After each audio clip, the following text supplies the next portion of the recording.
et non seulement ceux de parole. Prions ensemble.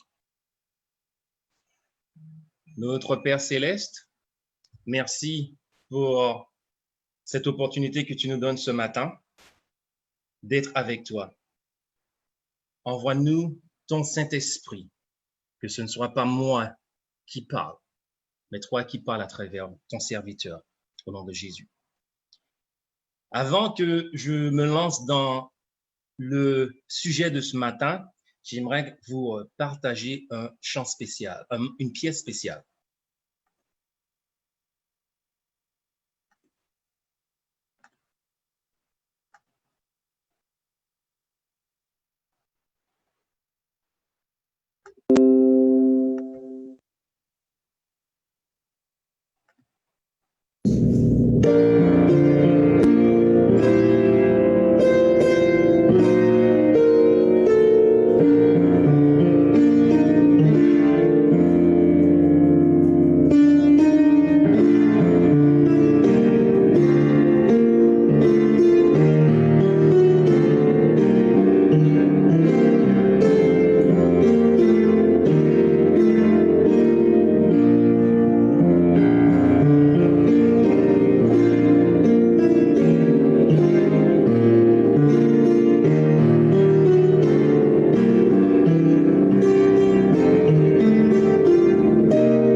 Donnez juste une seconde que Amen.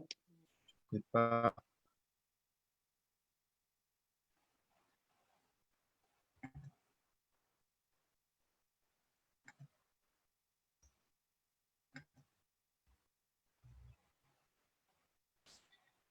L'importance du message de la santé. Ce matin, nous savons très bien que la santé, ce n'est pas seulement ce que nous consommons comme nutrition, mais aussi un style de vie. Donc, on fera un peu d'exercice ce matin, bien que je vais afficher les versets, mais j'aimerais que chaque personne prenne leur Bible parce que l'outil le plus important d'un chrétien est sa Bible personnelle. Donc, prenez votre Bible ce matin, on va regarder pas mal de versets. Et commençons avec le premier verset qui se trouve dans Apocalypse 7, le verset 3. Et aussi, on lira Apocalypse 14, le verset 1. Donc, ayez ces deux versets prêts. Ils sont aussi affichés sur l'écran. Apocalypse 7, le verset 3 nous dit, « Et il dit, ne faites point de mal à la terre, ni à la mer, ni aux arbres, jusqu'à ce que nous ayons marqué du sceau le front des serviteurs de notre Dieu. » Apocalypse 14, le verset 1 dit, « Je regardais et voici l'agneau qui se tenait sur la montagne de Sion et avec lui 144 000 personnes qui avaient son nom et le nom de son Père écrit sur leur front. » Voulez-vous sceller quelque chose qui soit malade et pas juste et le regarder comme s'il était juste? Je pense que non, on ne ferait pas quelque chose comme cela. Alors, pourquoi Dieu le ferait-il? De nombreuses personnes meurent chaque jour à cause du cancer et d'autres maladies. On se pose la question, pourquoi? Parce qu'il ne compte que ces personnes qui meurent ne comptent que sur les médicaments pour faire face à leur maladie, plutôt que de compter sur la méthode de guérison naturelle de Dieu. Et le problème, c'est que les médicaments ne font que de supprimer les symptômes réels de la maladie plutôt que de traiter la cause de cette maladie. Si on trouve la cause, on trouve une guérison. Donc, ce n'est pas le cancer qui tue les gens, ce sont les drogues. Quand je dis drogue, je parle de médicaments qu'on prend tous les jours, qui ont été prescrits la plupart du temps par des médecins, et le manque de connaissance de la vraie santé. C'est ce qui tue le plus mal de monde, le plus mal de personnes à travers le monde. C'est pourquoi le monde a un besoin urgent du message de la santé. Et n'oubliez pas, frères et sœurs, Steve n'est pas celui qui doit le présenter. Nous sommes tous, chacun de nous, nous sommes appelés à pouvoir présenter ce message de la santé, car c'est ce message qui est le message des derniers temps. Ellen White nous le dit à plusieurs reprises dans plusieurs de ses écrits. Donc, la maladie, que ce soit le cancer, les maladies du cœur ou aucune des plus grandes maladies mortelles du monde, est la principale cause des décès dans le monde. Et pourquoi? Bien, simplement parce que les gens choisissent d'ignorer le message de la santé que Dieu nous a donné depuis maintenant plus de centaines d'années. Cela fait plus de 150 ans que Ellen White est morte. Donc, plus de 150 ans que nous avons ces messages. Le message de la santé est un message simple et clair que nous transmettons, que nous devons transmettre au monde. En fait, c'est un message de réforme de notre santé et de nos habitudes. Un message qui, s'il est entendu, apportera non seulement un bénéfice physique, mais aussi un bénéfice spirituel à chacun. Donc, vous me poserez certainement la question, mais comment? Comment être en bonne santé pour être bénéfique pour notre vie spirituelle, que ce soit bénéfique pour notre vie spirituelle? La réponse est assez simple. Nous adorons Dieu et nous suivons Jésus avant tout dans notre esprit. C'est dans l'esprit qu'on reçoit Dieu, où on utilise le terme dans notre cœur. Mais le cœur de lui-même n'a qu'une fonction, de pomper le sang et de circuler, de permettre au sang de circuler dans notre corps. Notre cœur ne réfléchit pas, notre cœur ne raisonne pas. Tout se passe vraiment dans l'esprit. Donc, tout le monde devrait savoir que si nous sommes en mauvaise santé, alors notre esprit est aussi affecté et nous ne pouvons pas donner une vraie dévotion à Dieu. Non seulement cela, la parole de Dieu nous dit aussi que nous ne devons pas souiller notre corps parce que nous sommes le temple du Saint-Esprit. Dans notre Bible, dans 1 Corinthiens 3, les versets 16 à 17. 1 Corinthiens 3, les versets 16 et 17. Il dit, « Ne savez-vous pas que vous êtes le temple de Dieu et que l'Esprit de Dieu habite en vous? Si quelqu'un détruit le temple de Dieu, Dieu le détruira, car le temple de Dieu est saint et c'est ce que vous êtes. » Regardons aussi Romains 12, le verset 1. Romains 12, le verset 1. Vous m'excusez, j'irai un peu vite ce matin, j'ai pas mal de matériel à couvrir. Il dit, « Je vous exhorte donc, frères, par les compassions de Dieu, à offrir vos corps comme un sacrifice vivant, saint, agréable à Dieu, ce qui sera de votre part un culte raisonnable. » Regardons aussi 1 Corinthiens 10, le verset 31. « Soit donc que vous mangiez, soit donc que vous buviez, soit donc que vous fassiez quelle autre chose, faites tout pour la gloire de Dieu. » Alors, comment devrions-nous traiter ce temple de Dieu?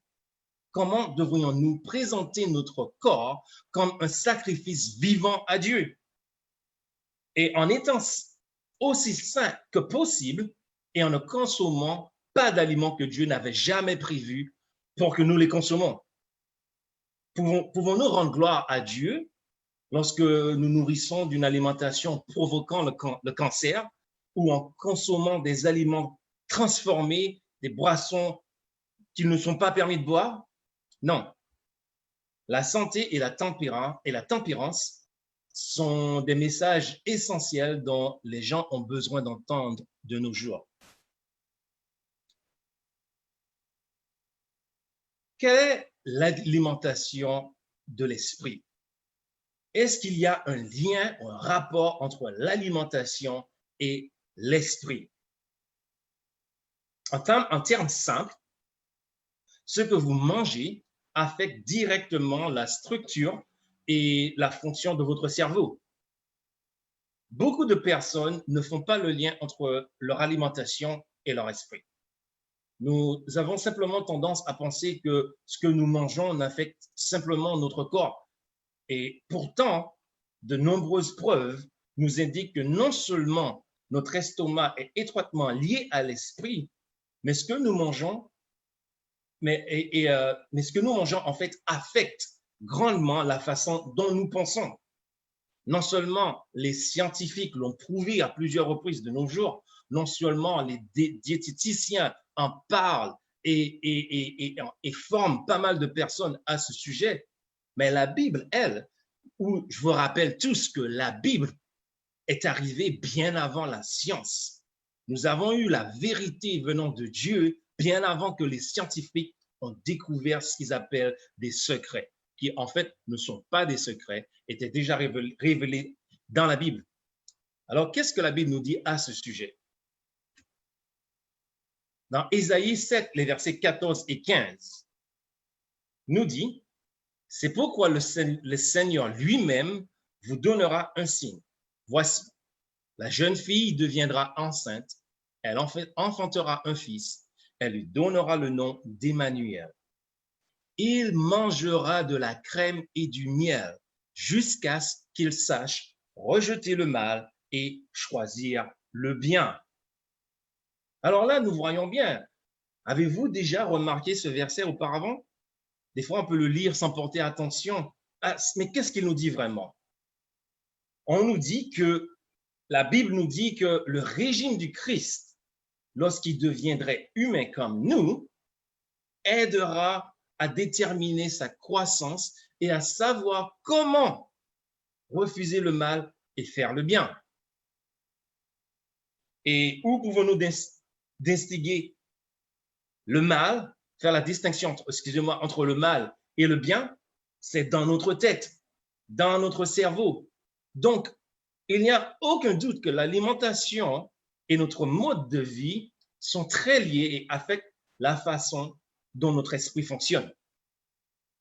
Maintenant, avant de dire « Oh, génial, je peux boire du lait et manger des produits laitiers », le lait à l'époque du Christ était je ne dirais pas un peu, mais beaucoup plus pur et avait beaucoup plus de bénéfices pour le corps humain que le lait et les produits laitiers que nous avons aujourd'hui, qui proviennent d'animaux atteints de maladies et ne sont pas propres à la consommation humaine. Frères et sœurs, vous faites une grande erreur à croire que c'est seulement nous, les adventistes, qui le disent. Nos scientifiques qui ne sont pas chrétiens disent que la consommation alimentaire d'animaux n'est plus pure et qu'il est nuisif à la santé aussi. Le point principal concernant Ésaïe 7, les versets 14 et 15, est le fait que l'alimentation affecte l'esprit. Regardons ce que Salomon nous dit dans Proverbe 24, les versets 13 et 14. Proverbe 24, les versets 13 et 14. Il dit, « Mon fils, mange du miel, car il est bon. Un rayon de miel sera doux à ton palais. De même, connais la sagesse pour ton âme. Si tu la trouves, il est un avenir et ton espérance ne sera pas anéantie. » Il est étonnant que le monde ne connaisse pas toujours cette vérité que Dieu a proclamée dans sa parole. Et pourtant, il y a des milliers d'années maintenant et que nos missionnaires de la santé le programment depuis beaucoup plus de 150 ans. Ellen White nous dit, nos organes digestifs ont un rôle important à jouer dans le bonheur de notre vie. Dieu nous a donné l'intelligence de savoir ce que nous devrions utiliser comme nourriture. Ne devrions-nous pas, en étant qu'hommes et femmes intelligents, étudier si ce que nous consommons est en accord avec notre santé ou si elles vont nous rendre malades ou non? Les gens qui ont un estomac sûr, amer, sont très souvent de mauvaise humeur. Tout leur semble contraire et ils ont tendance à être irritables et impitoyables. Elle nous dit aussi, la santé de l'esprit dépend dans une large mesure de la santé du corps et la santé du corps dépend de la façon dont les organes du corps sont traités. Ne mangez que de la nourriture qui gardera votre estomac en meilleur état que possible. Pensez à cette formule simple. Chaque fois que vous allez décider de manger quelque chose, je vous donne un conseil, une astuce.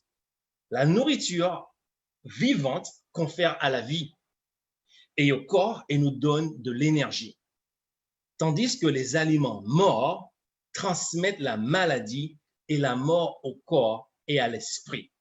Donc, les aliments vivants, la nourriture vivante, c'est-à-dire les aliments verts, la chlorophylle qui absorbe l'énergie du soleil, quand vous la mangez, elle se transforme dans votre sang en énergie. Si votre sang est malade, alors automatiquement votre corps sera malade. Et cela a un effet énorme sur notre esprit. Savez-vous que le message de la santé est lié aussi au message des trois anges? Et nous savons très bien que la religion adventiste est aussi basée sur les messages des trois anges. Si quelqu'un vous pose la différence, quelle est la différence entre un adventiste du 7e jour et les autres religions? Car nous ne sommes pas les seuls qui observons le samedi, le sabbat.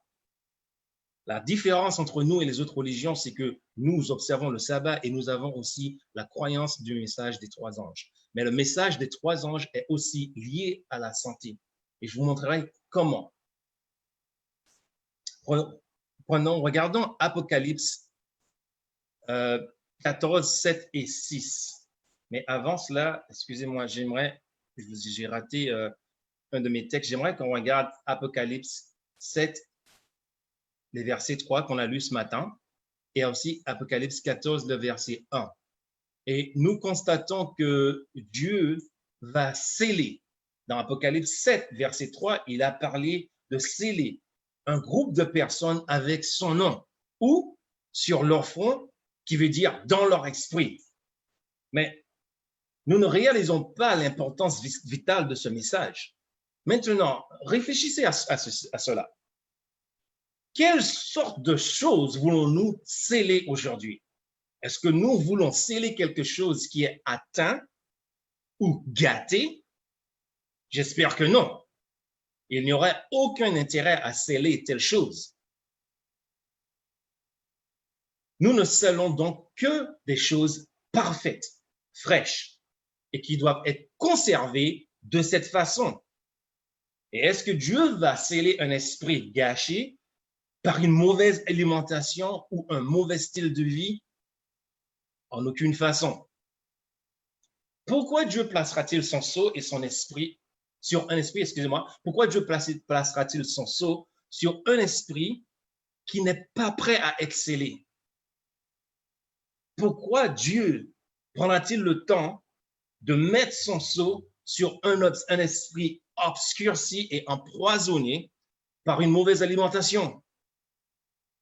Évidemment, cela ne s'explique pas seulement au régime alimentaire, mais cela s'applique également aussi à ce que nous regardons, ce que nous écoutons, ce que nous lisons et ce que nous faisons. Alors, voyez-vous l'importance de cela? Nous savons que le régime alimentaire affecte l'esprit. Donc, avec Dieu qui veut sceller notre esprit, nous devons faire de tout notre possible pour avoir un esprit sain afin que Dieu puisse le sceller. Parce que Dieu ne veut que sceller notre esprit et notre corps. Dieu ne veut pas que nous soyons malades. Tournons notre Bible dans Apocalypse 14, les versets 6 à 7.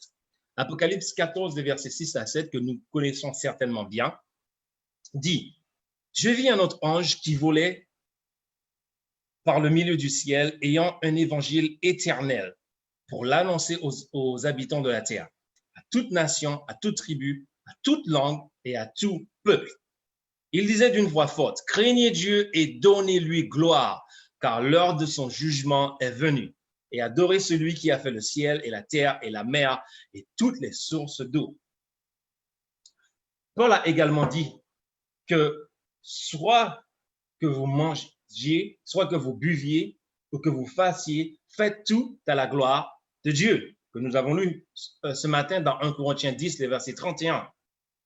Mais soyons francs et honnêtes envers nous. Pouvons-nous vraiment rendre gloire à Dieu en remplissant notre estomac de nourriture morte qui transmet la maladie au sang et à l'esprit? Non, non. Dieu ne reçoit aucune gloire dans nos habitudes malsaines. Mais en mangeant ou en se nourrissant d'aliments vivants que Dieu voulait que nous consommions dès la première création, dès le premier jour, qui se trouve dans Genèse 1, le verset 29, où il parle de fruits, de légumes, de grains, de noix, des légumineuses, qui donnent la vie au sang et à l'esprit. À ce moment-là, nous pouvons rendre et recevoir toute la gloire de Dieu. Lisons Apocalypse 14, les versets 9 à 12. Aussi, celui-là, je pense que certains d'entre nous devront le connaître déjà par cœur.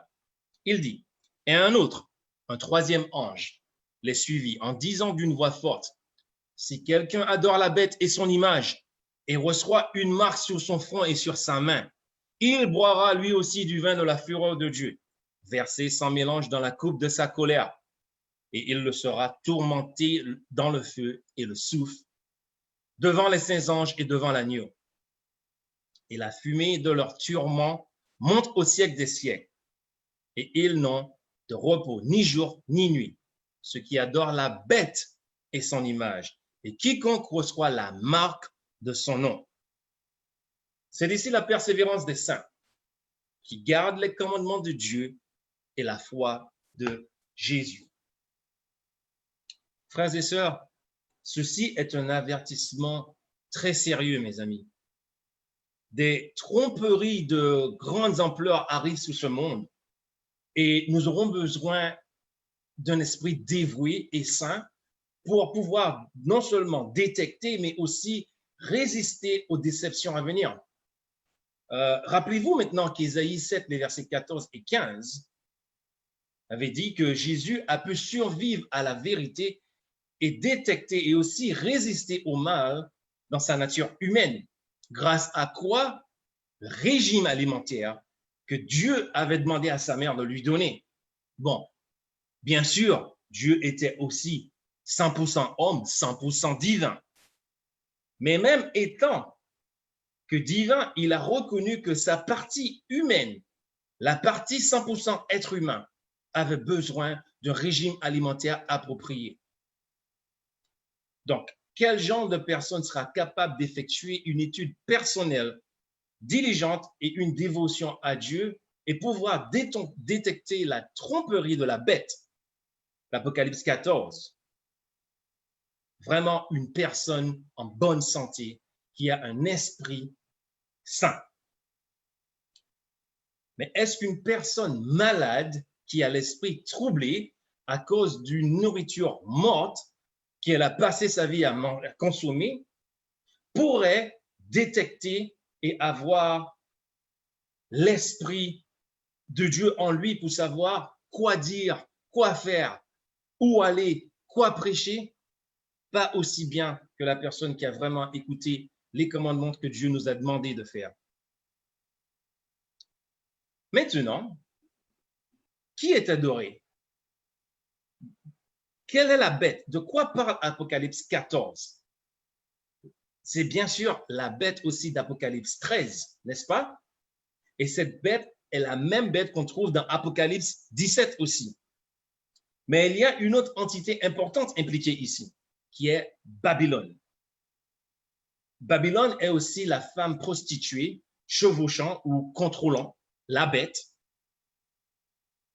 Et savez-vous l'une des manières dont Babylone trompe les nations aujourd'hui? Prenons Apocalypse 18, le verset 23.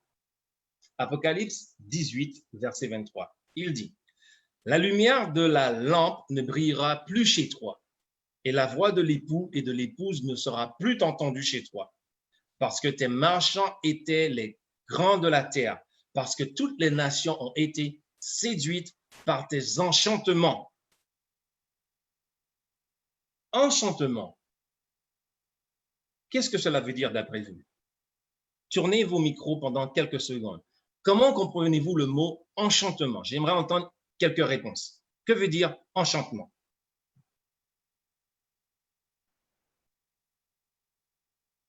Si quelqu'un peut me donner une définition selon vous-même.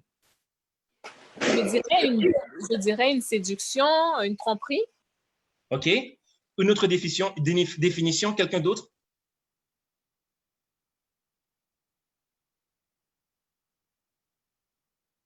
Avec joie. J'ai pas entendu. Avec joie. OK. OK.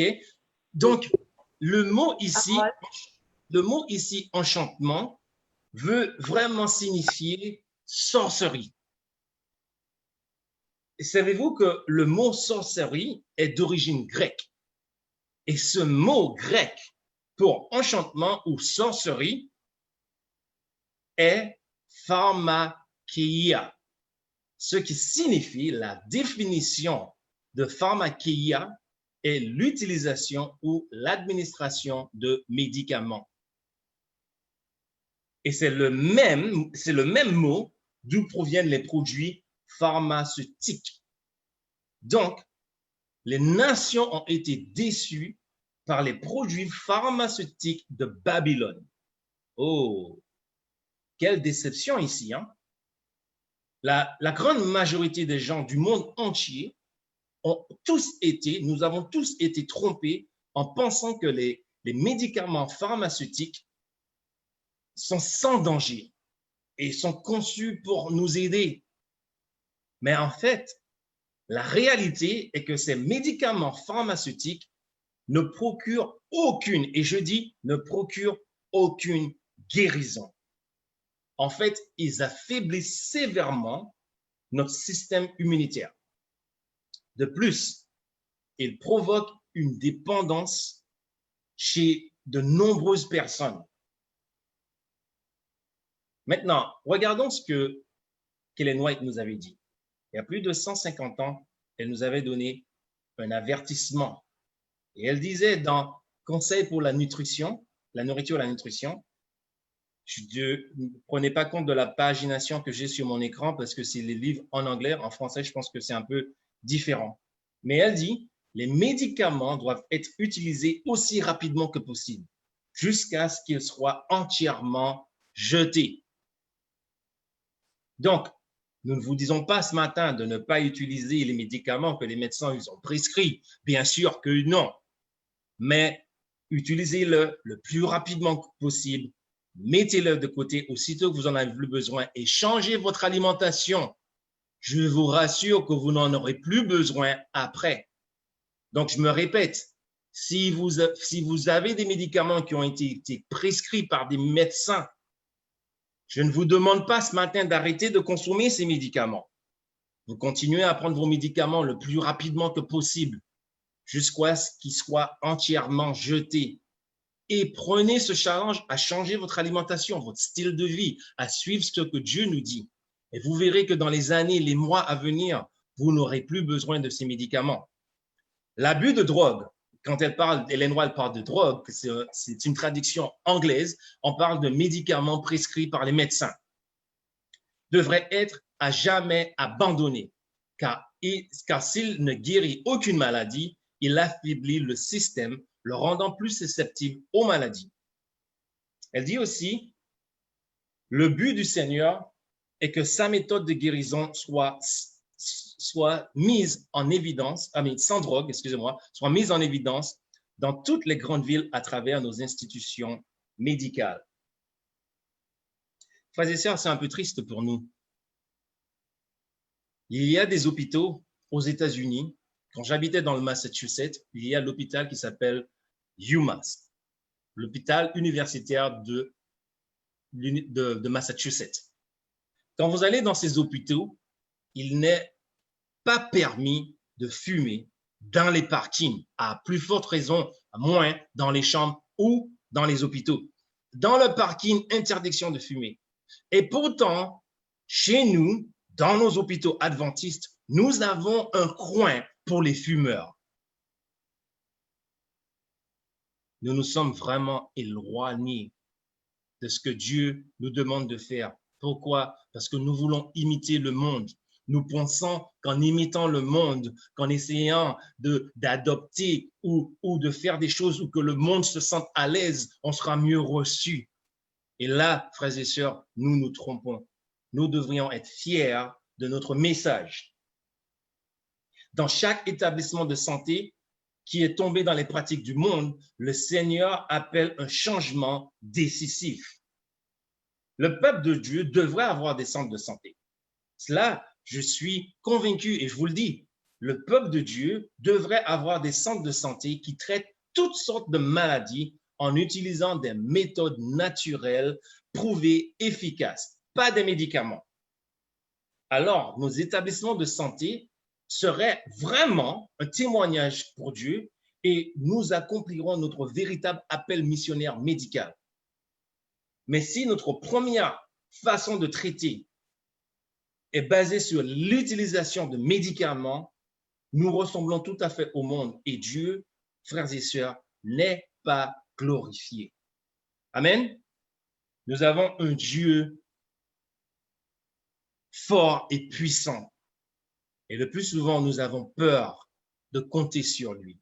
S'il nous demande de le faire, il ne nous abandonnera pas quand nous décidons de faire exactement ce qu'il nous appelle à faire. Dieu a créé chaque être humain formé de la terre. Donc, naturellement, les aliments que nous devons consommer devraient être des aliments naturels provenant aussi de la terre. Fruits, légumes, grains, noix et autres.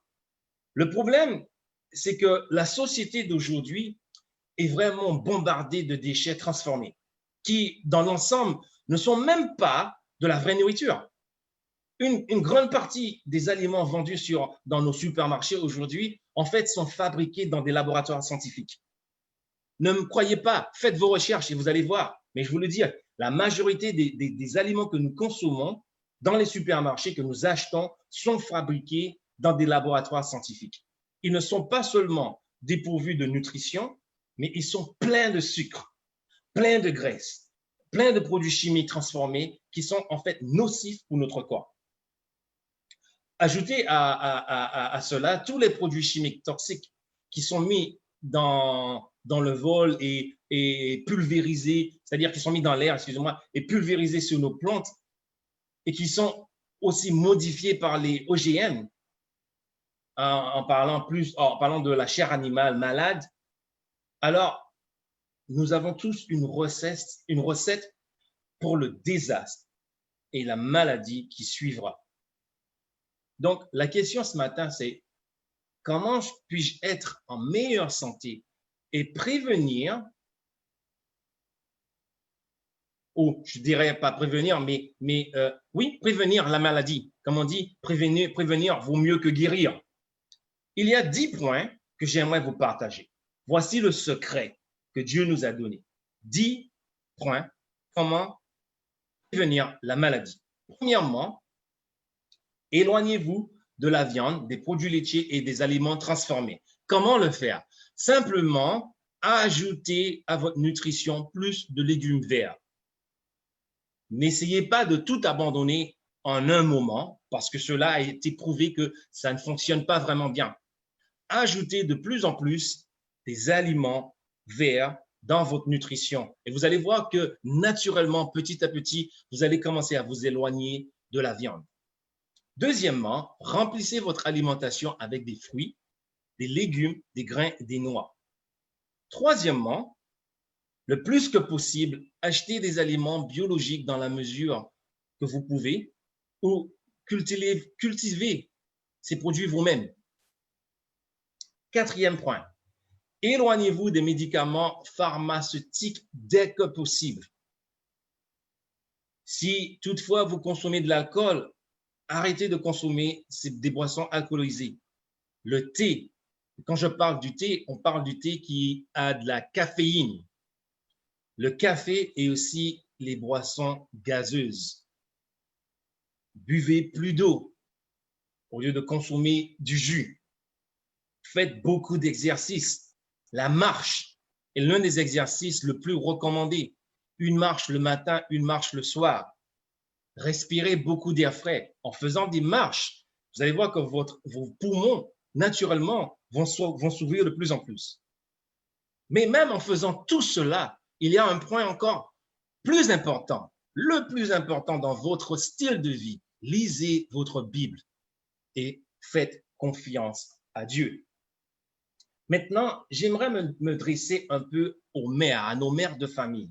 Ellen White nous donne des conseils de tempérance et comment élever nos enfants. Voici ce qu'elle dit. Beaucoup de mères servent une table qui est un piège pour leur famille. Les viandes, le beurre, le fromage, la pâtisserie riche, les aliments épicés, et tout ceci sont libéralement consommés par les jeunes et les enfants. Ce genre de nourriture excite les nerfs et affaiblit l'intellect. Les organes sanguins ne peuvent pas convertir une telle nourriture en un bon sang. La graisse cuite dans les aliments rend la digestion difficile. L'effet du fromage est délétère. Le pain à la farine fine ne donne pas à notre corps la nourriture que l'on trouve dans le pain de blé, qui est en fait non débité. Son utilisation commune ne maintiendra pas notre santé dans les meilleures conditions. Les épices au débit irritent le revêtement tendre de l'estomac, mais détruisent finalement la sensibilité naturelle de cette membrane qui est en fait très délicate.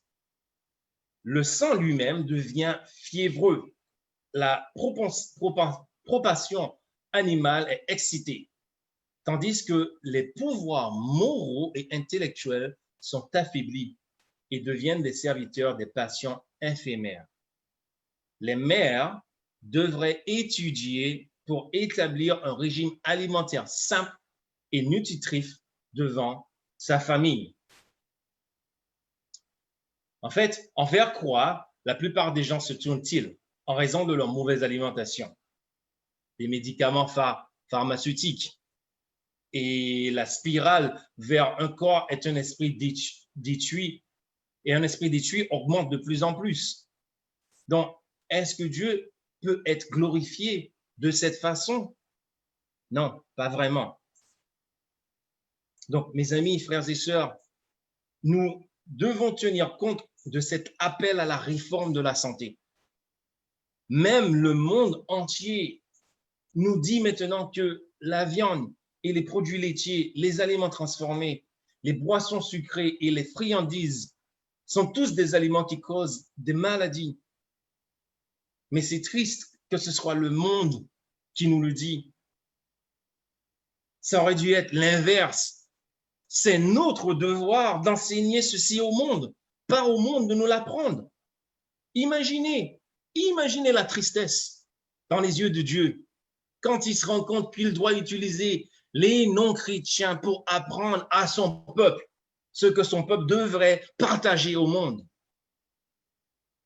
Et si nous continuons dans cette voie, ne voulant pas nous refuser à nous-mêmes et simplement nous laisser aller à nos appétits, alors cela nous amènera à la mort éternelle.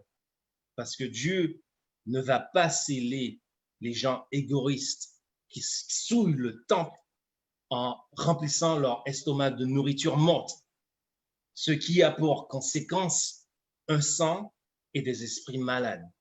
Frères et sœurs, nous devons nous réveiller. Aujourd'hui, c'est le moment de se réveiller. Avec la nourriture vient la tempérance. Qu'est-ce que la tempérance vraiment? Que dit la Bible au sujet de la tempérance? Proverbe 23, le verset 1 à 3. Proverbe 23, les versets 1 à 3 dit, si tu es à table avec un grand, fais attention à ce qui est devant toi. Mets un couteau à ta gorge. Si tu as trop d'avidité, ne convoite pas ces friandises.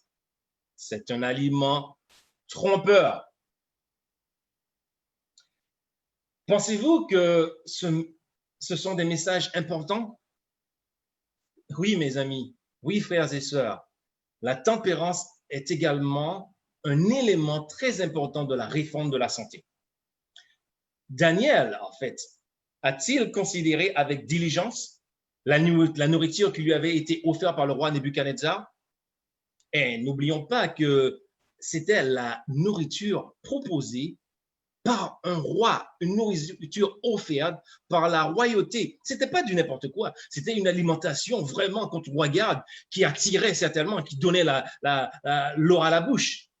Mais pourtant, Daniel a pu faire la différence. Et au lieu de se livrer à la nourriture du roi, il rejeta les aliments malsains et demanda plutôt des aliments de base de plantes, c'est-à-dire des légumes verts. Et Daniel savait très bien qu'il pouvait prouver au roi que la nourriture de la terre que Dieu a créée pour nous produit de meilleurs résultats. Et quand nous continuons à lire l'histoire, nous voyons qu'ils étaient en meilleure santé que les autres. J'aimerais aussi vous lire ce passage qu'Ellen White nous dit.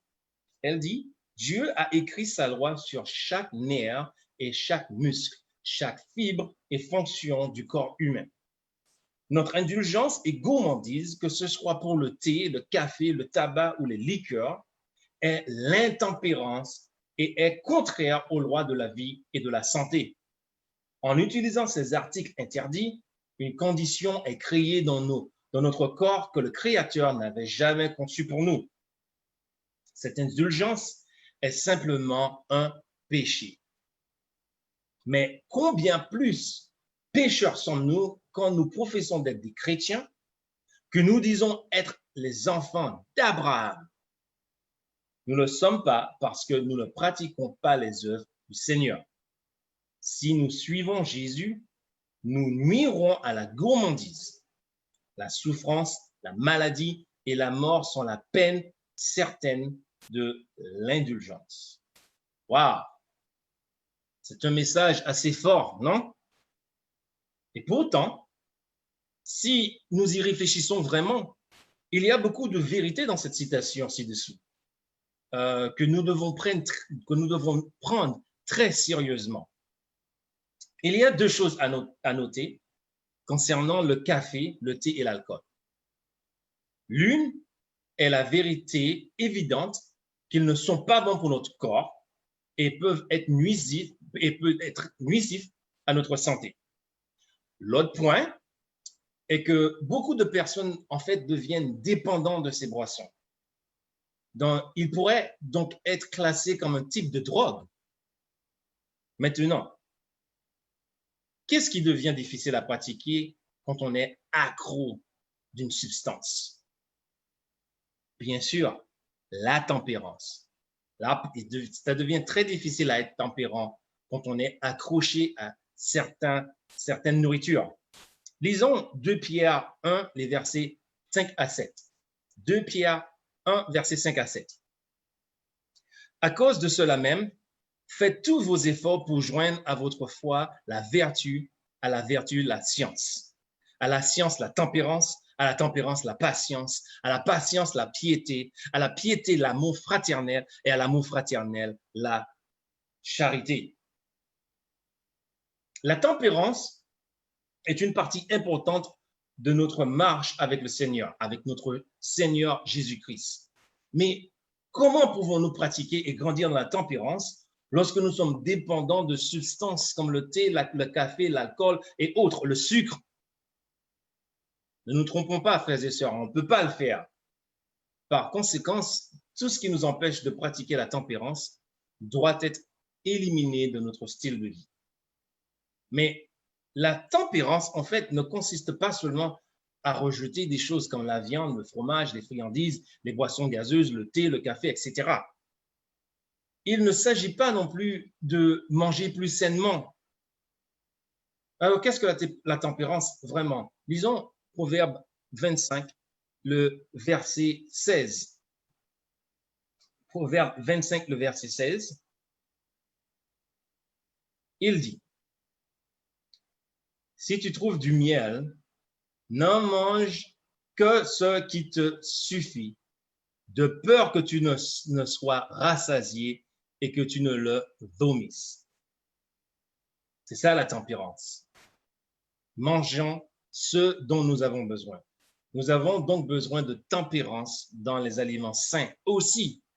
C'est pas parce que nous mangeons quelque chose de sain qu'il ne fera pas de mal. C'est sûr que si on s'en gonfre de toutes sortes de nourriture, on mange jusqu'à ne plus pouvoir en manger, même si c'est une nourriture saine, nous deviendrons malades. Êtes-vous prêts à vous soumettre pleinement aux voies du Seigneur, frères et sœurs?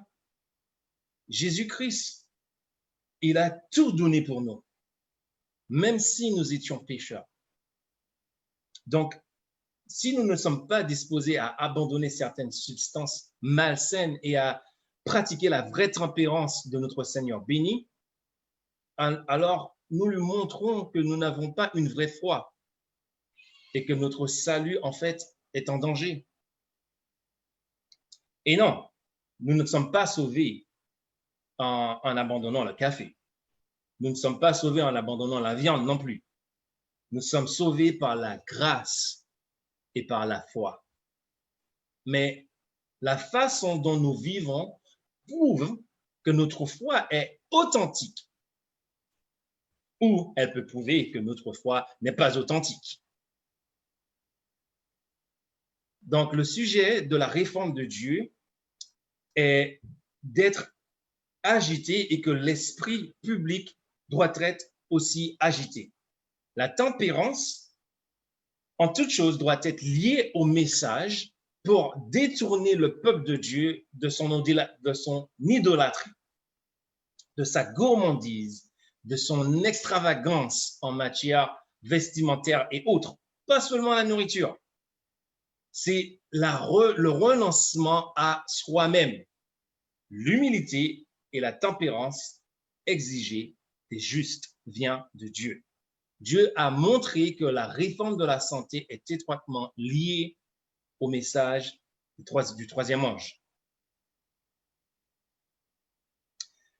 Et qu'en est-il de la viande, vous me direz? Ellen White nous dit encore, des réformes plus importantes devraient être envisagées parmi les personnes qui prétendent rechercher le Christ. La réforme de la santé consiste à faire un travail pour notre peuple qui n'a pas encore été fait. Il y a ceux qui devraient être conscients du danger de manger de la viande, mais qui continuent à en consommer, mettant ainsi en danger leur santé physique, mentale et spirituelle. Beaucoup de ces personnes ne sont qu'à moitié convertis. Ils passeront à être le peuple de Dieu pour ne plus marcher avec Dieu. Et là, ce serait vraiment dommage, frères et sœurs. Cela me fait penser au verset qui dit « À quoi se sert de sauver le monde et de perdre son âme ?» Le plan original de Dieu était que l'homme soit soutenu par la nourriture de la terre. Est-ce que Dieu nous indique que le message des 3 anges d'Apocalypse 14, c'est ce qu'il nous dit? faire attention à la bête. L'avertissement qu'il nous a donné est lié au message de la santé. Il nous renvoie à la création et à lui en étant que le créateur. Si vous avez une Toyota, est-ce que vous allez ramener votre voiture chez BMW si elle est en panne? Non. Vous l'emmenez chez Toyota. À plus forte raison, le créateur sait-il ce qui est nécessaire et important pour le corps humain? Oui, car c'est lui qui l'a créé. Regardons Nombre 11, les versets 4 à 5. Nombre 11, les versets 4 à 5. Et il dit, le ramassis des gens qui se trouvaient au milieu d'Israël fut saisi de convoitise. Et même les enfants d'Israël recommencèrent à pleurer et dire que qui nous donnera de la viande à manger? Nous nous souvenons des poissons que nous mangions en Égypte et qui ne nous coûtaient rien. Des concombres, des melons, des poireaux, des oignons et des os. Pourquoi ont-ils voulu de la viande d'après vous? Parce que non seulement ils le voulaient, mais ils voulaient aussi que Dieu soit content de cela. Non, pas du tout. C'est pas ce qu'ils voulaient. Ils voulaient de la viande car ils étaient découragés. Est-ce que leur envie de consommer de la viande était normale? Non. C'était le péché. Ils n'étaient pas contents de la manne, qui en fait était une nourriture végétale que Dieu leur avait fournie. Ils ont convoité la chair. Et réfléchissez pendant un instant. Avant l'arrivée de la consommation de la viande, avant le déluge, la durée de la vie de l'homme était d'environ 900 ans et plus. Mais qu'est-ce qui se passe après le déluge? Lorsque la viande est entrée dans le régime alimentaire, la vie de l'homme a chuté de plus de 100 ans, ce qui montre l'effet de la vie sur l'être humain.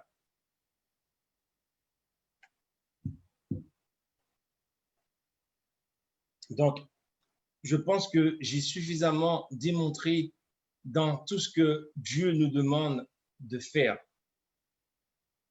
J'aimerais vous laisser avec ceci. Non seulement l'importance du message de la santé, mais le moment est venu pour nous, étant qu'enfants de Dieu, où nous devrions avoir l'esprit clair.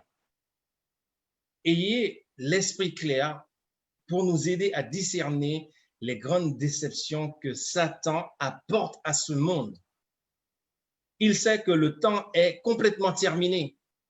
Alors, il va utiliser son art et son pouvoir pour continuer à tromper les gens, les hommes de Dieu, durant nos derniers jours. Nous sommes en train de vivre les derniers moments de la terre.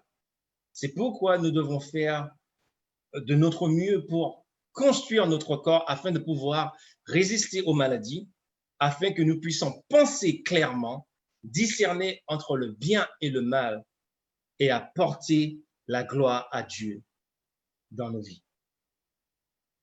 Que Dieu soit avec vous et que Dieu continue à vous bénir chaque jour dans votre décision qui vous amènera à la vie éternelle.